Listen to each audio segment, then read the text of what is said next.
28 questions to ask yourself before Finke Desert Race 2025 so you can finish comfortably, not be tired, not be someone who writes themselves off, and actually enjoy the race. How early should you start training for Finke Desert Race? So you want to start as early as possible. The bigger the run-up that you can get in your preparation, the better you're going to perform when you race, the more confident you're going to feel. One of the things that I hear a lot is riders want to try and wait until they get as close to the race as possible and then go really hard with their training. The problem with that approach is you can't see whether the training you're doing is actually working, and it doesn't help with any of the practice rides that you've done beforehand. What types of exercises should you do to prepare for Finke Desert Race? There's a whole heap of exercises, but overall, one of the main components is you want to get yourself as strong as possible. You've got to remember that you've got a bike which probably weighs 110 kilos or more, plus you've got your body weight on top of that. So if you weigh 90 kilos and you've got a 110 kilo bike, that's a total of 200 kilos that you need to wrestle around for 3 or so hours, 2 days in a row. The stronger you can get yourself between now and Finke, the lighter you can get that 200 kilos to feel. The lighter you can get the 200 kilos to feel, the less energy you'll use when you're riding, which means you can ride harder for a longer period of time. How often should you ride to be ready for Finke Desert Race? As often as possible. The more riding you can do between now and Finke, the better you're going to perform, the more comfortable you're going to feel on the bike. The problem is for a lot of you, if you're not a pro rider, you're not going to be able to go and ride 3 or 4 times a week and build strength and fitness purely just through riding. So what you need to make sure is that you're dialing in your riding and you're riding in similar conditions to what you're preparing for on race day, but you also need to make sure that you have something organized off the bike to be able to help you for when you get on the bike. Should I do strength work now and just work on cardio as you get closer to Finke? No, definitely not. If you're a Finke racer, you're not an Olympian. You're not getting paid to ride and race, and you're definitely not getting paid to train. You've got a job or work that you're doing during the week, which means we don't have the luxury of working on specific areas and specific phases throughout the year. You need to be able to constantly build strength and get yourself stronger to make the bike feel lighter, and you need to constantly be building your cardio and conditioning so you can push as hard as you can when you do ride and be able to recover really fast. Should I have different training phases for Finke Desert Race? So that's very similar to the last question. And the answer is you want to have focuses, but you don't want to have phases where you're eliminating a complete part of training. You might have some parts of your training where you know that you need to work on getting stronger, or you need to work on your cardio and conditioning a little bit more. But we're never eliminating one for the other. We're constantly working on both and improving both of those, but you just might have more of your focus on improving one over the other. I need to lose 10 kilos before Finke Desert Race. What's the fastest way to be able to do this? So first of all, you need to get yourself in a calorie deficit. You have to be burning off more calories through training, through exercise, through riding than what you're taking in through food. So you need to make sure that you're doing the right amount of training to be able to speed up your metabolism and burn more calories. And you have to make sure that you're tracking your food to make sure that we're not upping the food as we're upping the amount of calories that we're burning. This will get you losing body fat. The problem is if you leave it too close to Finke to lose a whole heap of weight,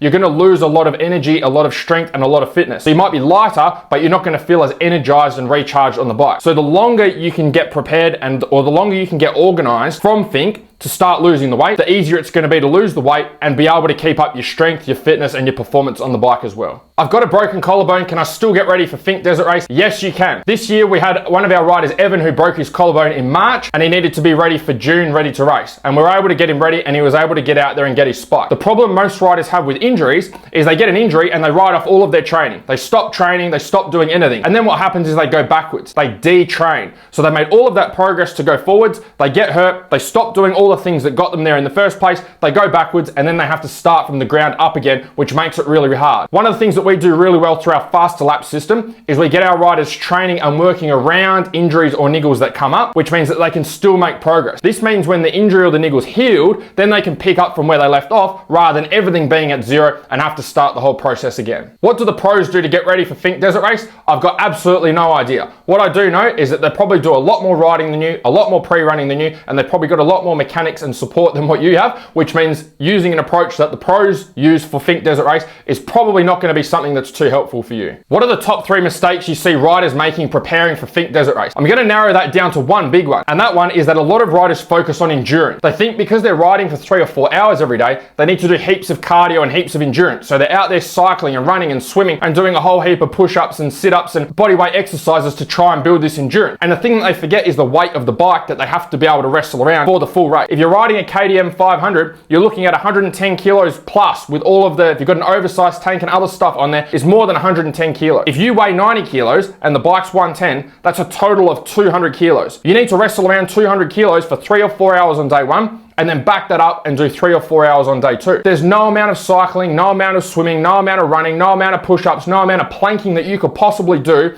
that's going to build the strength that you need to make that 200 kilos feel lighter. I did Finke this year and got arm pump. What can I do to be able to stop it for next year? Well, first of all is get onto it and do practice rides now in similar conditions to make sure you've actually solved the problem. But it's probably one of the 5 causes of arm pump. You're probably not strong enough, which means the bike is really heavy for you. The big muscle groups aren't doing most of the work on the bike and your arms are taking up most of the load. Your cardio is not good enough. You're not recovering quickly on the bike between the tougher and easier sections on the track, which means again, the bigger muscle groups are doing less of the work and your contact points with the bike are doing more of the work, like your arm. It could be your nutrition. If your nutrition's not dialed in and you're not carb loading properly, you're probably running out of energy. Again, those big muscle groups aren't doing the work. Those smaller muscle groups like your forearms are doing a lot more of the work. It could be cause number 4, which is flexibility and mobility. If you've had a broken arm or wrist injuries before, you'll probably find you get arm pump a lot more on one side than you do the other. You probably need to loosen up those muscle groups, go and see a physio or massage therapist to get full range of motion. And then the 5th one is bike setup and bike time. If you're not comfortable riding at 120, 30, 40 kilometers an hour through the desert, then you're probably going to get arm pump. And the reason you're going to get arm pump is because you're going to be shit scared. And you're going to be shit scared because you're not used to riding in those conditions. So get out and either do some pre-running or find some tracks near you or riding conditions near you that allow you to mimic similar speeds to what you're going to experience at Finke, so you're not holding on for dear life. I always cramp up halfway through Finke Desert Race. Anything you'd recommend? Yes, get on top of that shit now. You should not be going into these big races and dealing with cramping. You should have all of that stuff sorted beforehand by doing race day simulations, making sure that you have all of your training and nutrition nailed before you even get out there. Race day is not the time to be testing stuff or tackling things that are going wrong that we didn't even know existed. We need to get those things to exist beforehand by doing practice rides or practice race. If you're dealing with cramping, it's probably either hydration, number 1, but commonly not. The second big one is carbohydrate. Carbs are your fuel source for riding and racing, but they also help your body to retain water. The problem is when you're racing at Finke, you're smashing through all of your carbs and burning through all of them. If you're just putting water back in and there's no carbs going back into your system, you've got nothing in your body to hold on to the water. So think of carbs in your body like a sponge. What's happening is as those carbs are being burnt through, that sponge is disappearing. If you've got no sponge left in your body, doesn't matter how much water we tip in there, it's not going to be absorbed, which means you're not going to be hydrated even if you're drinking a lot of water. I seem to get pins and needles in my hands and arms 2/3 of the way through Finke. Have I got carpal tunnel? I've got no idea. I'm not a doctor. I do not know. What I do know though is that a lot of riders, when they get fatigued through the race, they'll stop using the big muscle groups in their body and they'll start to lean on the handlebars. And there's a nerve which runs down our forearm and into our fingers. And when we start to lean on the handlebars and put our body weight on there a lot more because we're trying to rest other parts of our body, that nerve starts to get compressed. And when that nerve gets compressed, that's when you get that pins and needles feeling. So if you don't get that pins and needles feeling in any other area of your life,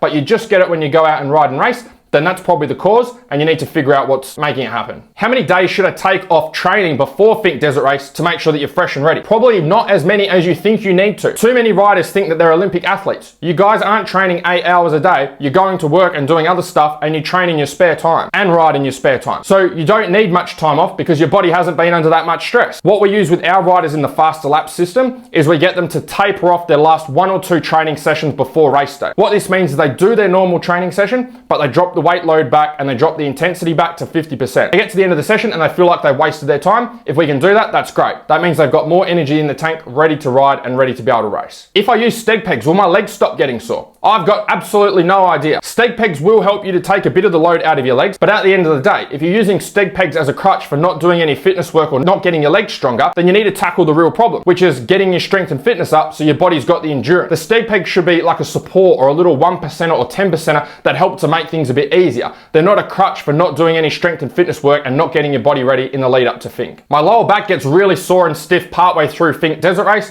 What exercises should I do to strengthen my back? Probably not many exercises to strengthen your back, to be honest. In our faster lap system, we don't use any specific back strengthening exercises for our riders, yet our riders don't deal with sore backs. Why is that? The reason your back is sore is not because your back is weak. It's because your other muscle groups have failed. Your other big muscle groups in your body, which should be holding you in position on the bike, are not working as they should. You've run out of energy, you're not strong enough, your cardio is not good enough, you're not recovering fast enough. So those muscles are breaking down and not working and not doing their job properly. This means other smaller muscle groups need to take over to be able to hold you in position on the bike, and that's what usually leads to your back getting fired up. So work on getting your whole body stronger as one unit, because that's how it's going to perform on race day. Should I work my upper body or lower body more in preparation for Finke? You need to work both. It's equally upper body and lower body. If you just focus on your lower body, then you're going to find it hard to stabilize in your upper body. If you just focus on your upper body, then you're going going to find it hard to stabilize and get up on the pegs with your lower body. Your whole body is working together as one system. That's what makes riding and racing so hard, is every muscle from head to toe is working together as one system. So you've got to work on strengthening them as one system as well when you're training during the week, so you're ready to rock and roll when you get on the bike on the weekend. I'm cycling 6 hours a week for Finke Desert Race. Is this enough cycling? I would say that's way too much cycling. In our faster lap system, which is the system we use to get our Finke guys ready, we work on 3 training sessions a week,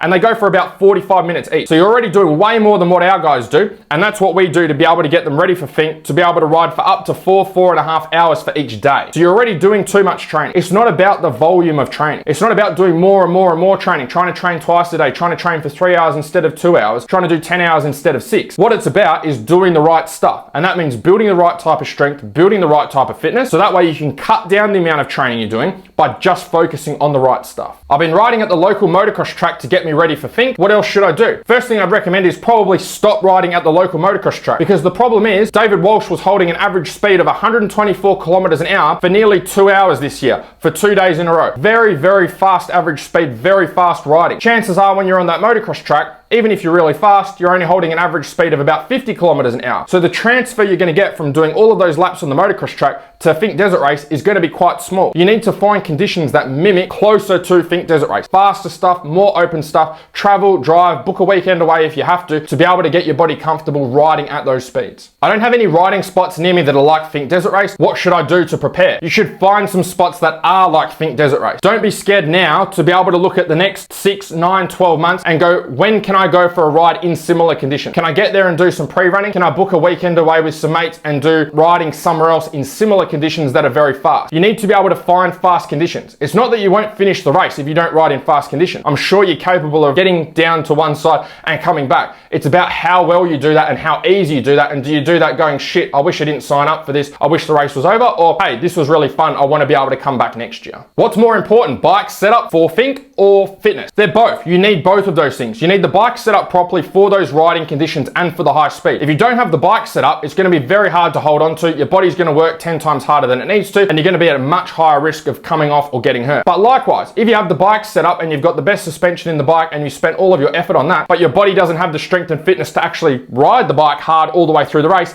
it's not going to handle well anyway. Because if you're riding the bike at one speed, at one intensity at the start of the race, and then at a different intensity, different speed at the end of the race, the suspension's not going to handle well. Suspension works its best when the rider rides the bike consistently. So you need the bike set up and you need the strength and fitness to ride the bike consistently, and that's going to give you the ultimate package. They usually give out lollies at the fuel stops for Finke. Should I get these lollies in, or is sugar bad for you? Sugar is not bad for you. The amount of times that I hear people say that they don't like to get sugar in because it's bad for them is crazy. Sugar and carbohydrates are your primary fuel source when you're riding and racing. So when you're riding and racing, that's the fuel that your body is burning through. That's what it's craving. That's what it's using. When you get that experience of hitting the wall, that usually means that you've run out of carbohydrates and they haven't been topped up. So you can use lollies, you can use carb gels, you can use Powerade drinks, but you need carbs and you need sugars to be able to replenish what you've lost and what you've burned through, so that you've got more energy to be able to get you through the rest of the sections of Finke. I usually just put water in my Camelback. I've tried sports drinks before, but they're too sweet and they make me sick. The problem with just putting water in there is your body is burning through carbs as you're racing. Your carbs are your primary fuel source for your riding and racing energy, but they also help you to hold on to water and keep you hydrated. Once those carbs are depleted and gone, even if you're chucking a whole heap of water in, that water is not going to be retained and held onto, which increases your likelihood of being dehydrated and not performing at your best on the bike. What you need to do is make sure that you find a way of getting those carbohydrates in that works for you, and this is where your race day simulations come in. The guys that we start working with now, they're testing out all of this stuff before the race. The problem with most riders is they leave everything to the last minute. They get to Finke race day, and that's when they're testing out the sports drinks and the sports gels and all the new supplements and all this crazy stuff. They've got no idea if it works, no idea how it makes them feel, or if their stomach can even tolerate it. So do race day simulations beforehand and test different things that you're trying to work on to help you perform better. If the sports drinks are shit, try a different brand. Try dilute it a little bit more and put more water in. Try and not have that and just have water and use carb gels instead. Find a way that works for you, so when you get to Finke, you're confident going into the race. You know that when you get there, you're ready to rock and roll. You know exactly what's got to be done. You're not testing out all of these things in the big event, the thing that you've been working towards. I woke up last year feeling terrible on day 2 of Finke. Is there anything I can do recovery-wise to be able to help me? Recovery is probably not your problem, okay? A lot of guys look at recovery and go, oh, I need to do ice baths, I need to have this supplement, need to do this, need to do that. That stuff's all well and good, but it's about this part of the recovery equation. The reason you need so much much recovery stuff is because you didn't have the strength, fitness, and energy in the first place for day one. If your strength, fitness, and energy was up here for day one, you wouldn't be as sore. You wouldn't be researching all of these different recovery methods to be good for day two, because your body would have pulled up well because it's used to the demands that you're putting on it, either through the practice rides that you've been doing or strength and fitness and training you've been doing during the week, or both. So you need to make sure that they're nailed. If you can get your strength and fitness up here,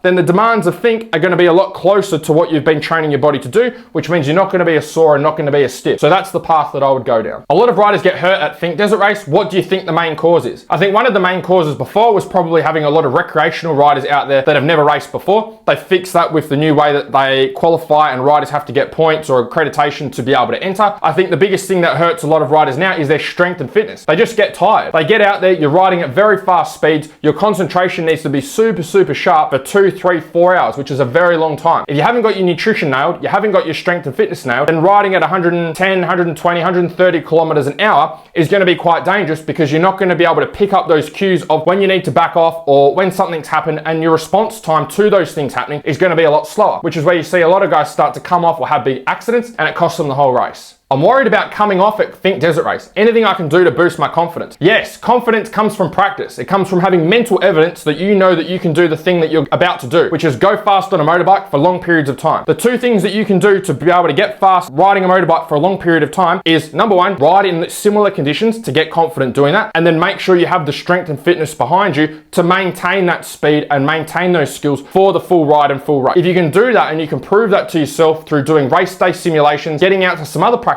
races, then you're going to be confident going into the race, because it's not a surprise anymore. You're not getting to think going, oh, I wonder if I'm ready, I wonder if I'm not ready. You're going in, oh, I know I'm ready. Now you can just go in and focus on riding the racing and doing the best you can. I get really nervous before Finke Desert Race and usually get arm pump at the start of the ride. What can I do to fix this? Comes into confidence again. Build your confidence going into these big races. If you've never done any big races before and then you get out to Finke, you're probably going to be nervous and stressed. It's not going to matter all the preparation that you've done. You're probably going to ride tight and ride stiff just because you're in a new environment. Again, it's like build that mental evidence to go prove to yourself that, hey, I've done this stuff before, I know what to expect. Get out to some other bigger desert races. Do Hattah Desert Race, do Don River Dash, do Kalgoorlie Desert Race, get out to some Pony Express events, do some Transmoto races, get out to other events to get your body used to being in those conditions. I see a lot of racers spend 10 grand or more on suspension for Finke. Is it worth it? Depends on the level that you're riding at. If you're a professional racer or you're a factory guy or a pro, then yeah, it probably is. You've probably got really great strength and fitness, your bike skills are probably awesome, and you're probably just working on tweaking the bike and dialing it in so you can get the most out of it. For all the other guys, probably not. The thing that's probably limiting you is probably your skills and probably your strength and fitness. And they're probably things that need to be worked on more than getting 10 grand's worth of suspension. Doesn't mean the bike setup isn't important. It is. Your bike has to be set up and ready for those conditions. It's just the level of importance that you put on it. Maybe only spend 2 grand on your suspension and take the other 8 grand and put it into riding coaching or put it into your strength and fitness and make sure that your body's ready. My legs get sore from standing up so much at Finke Desert Race. What are your favorite leg exercises? Some of the exercises that we use in our fast lap system include like the back squats and deadlifts, which are really great exercises which get the whole body working, and we can really load them up to build strength for the bike. The other thing that I'd look at is nutrition. Are you actually dialing in your nutrition? Are you carb loading properly to make sure that your muscles have the energy they need to repeat that level of strength all the way through the ride, all the way through the race? Or are they just really strong at the start and then that strength starts to drop off really quickly because they're running out of energy? And our bonus question, how can I get some help getting race fit for Finke Desert Race